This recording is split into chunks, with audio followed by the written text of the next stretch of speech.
When you think of A Christmas Carol, what's the scariest part? Is it Marley's ghost rattling his chains? Or maybe the silent, creepy ghost of Christmas yet to come? Well, for my money, the most terrifying figures in the whole story aren't ghosts at all. They're two starving children. So today, let's pull back the curtain on the chilling story of ignorance and want. Okay, so picture this. Scrooge is hanging out with the ghost of Christmas present, right? This big, joyful giant who's all about holiday cheer and abundance. But then all of a sudden, the mood just completely shifts. The spirit's joy evaporates, and he cries out with this desperate plea, forcing Scrooge to look down at the magnificent robe he's wearing. Something is hidden there. And what does Scrooge see? Look at these words, and I'm not making these up. These are the exact words Dickens uses. It's just this barrage of awfulness. It's meant to be a shock to the system, to make you feel that what you're about to witness is just fundamentally wrong. So from under the robe of the spirit of Christmas himself, these two children crawl out, and Dickens describes them as yellow, meager, ragged, scowling, wolfish. They're not even really human anymore. They're like starved animals. It's a truly horrifying sight. And here's where Dickens is so brilliant. Think about that contrast for a second. The ghost of Christmas present is literally the embodiment of generosity and plenty. I mean, the guy sits on a throne made of food. The fact that he's the one hiding these symbols of extreme suffering, well, that's Dickens' whole point. He's saying that even when society has more than enough to go around, this kind of misery is still there, just hidden from view.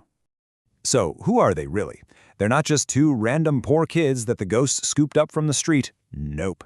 Dickens gives them names, and those names are the key to unlocking his entire message. The spirit lays it out plain and simple. The girl, he says, is want. She represents poverty, need, that desperate lack of the basic things you need to survive, and the boy is ignorance. He represents the lack of knowledge and understanding that allows a problem like poverty to just fester and grow. These two are the twin diseases that Dickens saw infecting his society. Now here's the crucial part. Scrooge asks the spirit, "Are they yours?" And the ghost's answer is a direct accusation. They are man's.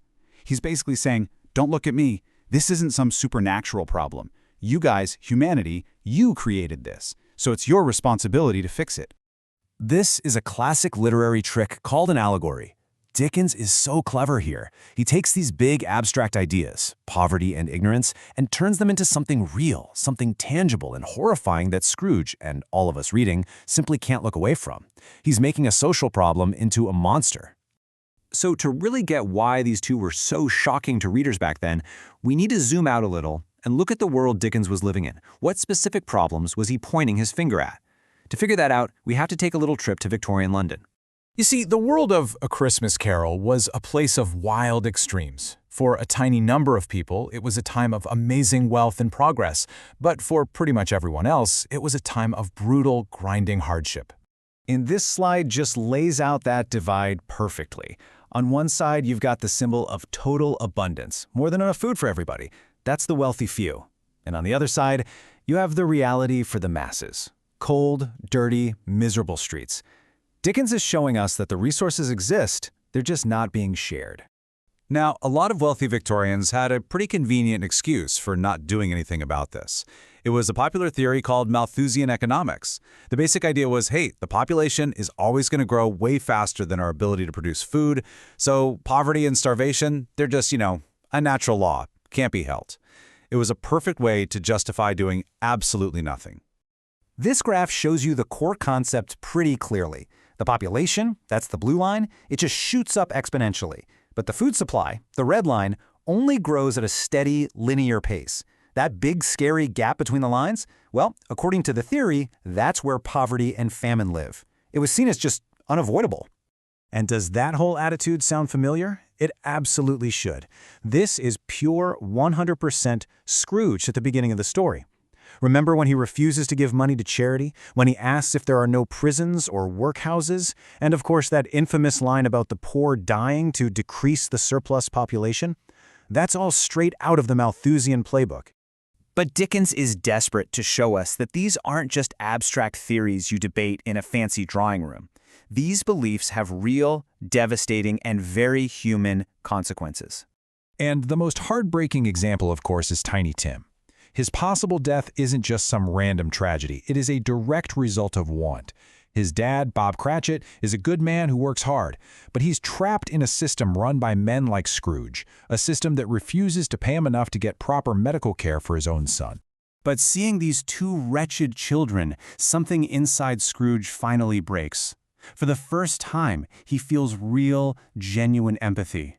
He looks at ignorance and want, and he asks this desperate question, actually hoping there's a place they can go for help. He's finally starting to see them as people.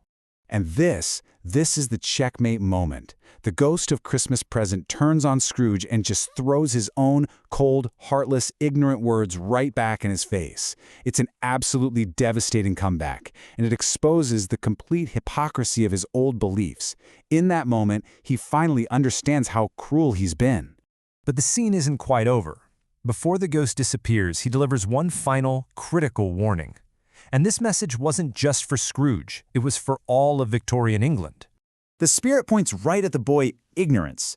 He says that while want, poverty, is awful, it's ignorance that has doom written on his forehead. So why? Why is ignorance the bigger threat? Well, you can fight poverty with charity, with better laws, with social change. But a society that is willfully ignorant of its own problems, a society that refuses to learn and to educate all its people, that society, Dickens warns, is doomed to crumble. And that really leaves us with a question for our own time, doesn't it? Dickens wrote this as a massive wake-up call, arguing that ignoring the problems right in front of us and refusing to understand their root causes is the fastest path to ruin. It's a powerful message from 1843, and it really makes you stop and ask, have we gotten any better at heeding his warning?